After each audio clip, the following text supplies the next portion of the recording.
যখন এই দেশে নতুন আসি তখন আমি কিছু কিছু রান্না করতে পারতাম না, তখন বাসায় আম্মুকে জিজ্ঞেস করতাম তো ওইটা কিভাবে বানাবো। এই কারিগুলো আমার কাছে খুব ভালো লাগছিল। আমি ডিফারেন্ট কারি বানাইতাম। আসসালামু আলাইকুম দর্শক, আপনারা কেমন আছেন? আজকে আপনাদের সামনে একজন ইয়াং শেফকে নিয়ে আসলাম। ইয়াং শেফ 2009 সালে এদেশে আসেন, ওয়ার্ক পারমিটে আসেন, রেস্টুরেন্টের কাজে আসেন। আজকে তিনি নিজে শেফ এবং নিজে একটি প্রতিষ্ঠানের মালিক হয়েছেন।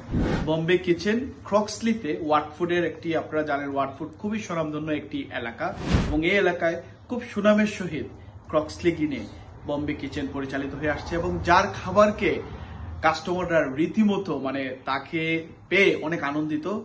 এদের মধ্যে আজকে আমার সামনে যিনি আছেন সেই জাবের আহমেদ, তার সাথে একটু কথা বলবো আসলে 2009 থেকে 2025 কেমন যাচ্ছিল এই জাবের আহমেদের সেই পথ চলা। কেমন আছেন ভাই? থ্যাংক ইউ ভাই। প্রথমে একটু জানতে চাই যে আপনি তো 2009 সালে এই দেশে আসলেন, এত দ্রুত আপনি একটা রেস্টুরেন্টের মালিক হলেন এবং ব্যবসা পরিচালনা করছেন, এটা কেমন লাগছে? এবং প্রথম যখন আসছিলেন তখন আসলে কখনো কি চিন্তা করেছিলেন আজকে এই পর্যায়ে আসবেন? আসলে আমি এই দেশে 2009 সালে আসছিলাম, ওই তখন থেকেই আমার রেস্টুরেন্টের যাত্রা শুরু। আমার দুইটা অপশন ছিল, একটা ওয়েটার হিসাবে অথবা কিচেনের স্টাফ হিসাবে। তো আমি আসলে বেছে নিয়েছিলাম কিচেনে কাজ করব। Running a restaurant? Currywalla Media. Let's make your food famous with stunning photos, mouth-watering videos, and scroll-stopping social media. জানি না কেন আমার কুকিং জিনিসটা ভালো লাগে। যখন এই দেশে নতুন আসি তখন আমি কিছু রান্না করতে পারতাম না, তখন বাসায় আম্মুকে জিজ্ঞেস করতাম তো ওইটা কিভাবে বানাবো। তো উনি আমাকে ওখান থেকে গাইড করতো। তো আমি ওইখান থেকে কিছুটা ওনার কাছ থেকে আইডিয়া নিতাম, বা আমি যে শেফদের সাথে কাজ করছি ওরা আমাকে অনেক হেল্প করছে। আমি ওই বাংলাদেশি খাবারগুলো অনেক মিস করতাম।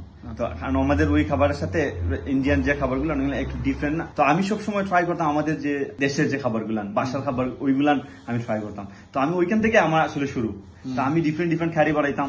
তো তখন থেকে আমি কাস্টমারকে যখন মাঝে মাঝে ট্রাই করতাম, যেমন আমাদের পিআইজি আমাদের রমজান মাসের ভেরি ফেমাস, আমাদের এই চানা ছোলা পিআইজি ওইগুলান আমাদের সিলেটের ঐতিহ্যবাহী খাবার, ওইগুলো আমরা বানাইতাম, কাস্টমারে অফার করতাম, ওরা খাইয়া বলতো ওয়াও এটা টোটালি ডিফারেন্ট, ওরা কিন্তু ওইগুলো পায় না।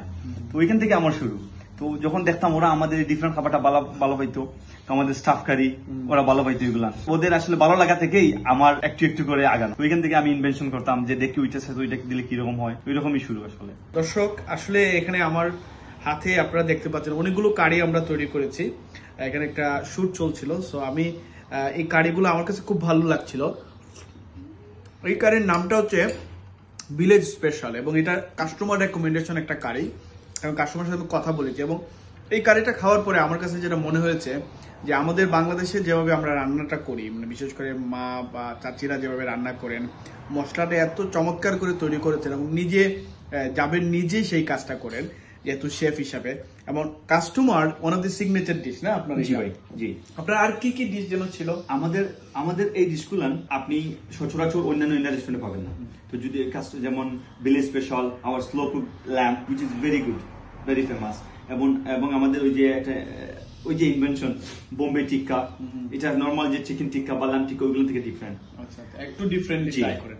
তো দর্শক আজকে আমি জাবেরকে আপনাদের সামনে তুলে নিয়ে আসার কারণ একটাই, যে আমাদের অনেক শেফরা আছেন কিন্তু যাদের মেধা আছে, তারা অনেকদিন আগ থেকেই রেস্টুরেন্ট ইন্ডাস্ট্রিতে কাজ করছেন, কিন্তু দেখেন যদি প্যাশন থাকে আপনাদের মধ্যে, যদি সেই ড্রিমটা থাকে, তাহলে একদিন কিন্তু আপনি জাবেরের মতো এই ধরনের একটি সাকসেসফুল রেস্টুরেন্ট টেকওয়ে চালাবেন, যেখানে আপনার মতো আরো অনেককে আপনি শিখাইতে পারবেন, নিজে জানবেন এবং নিজের প্যাশনকে কাজে লাগাতে পারবেন।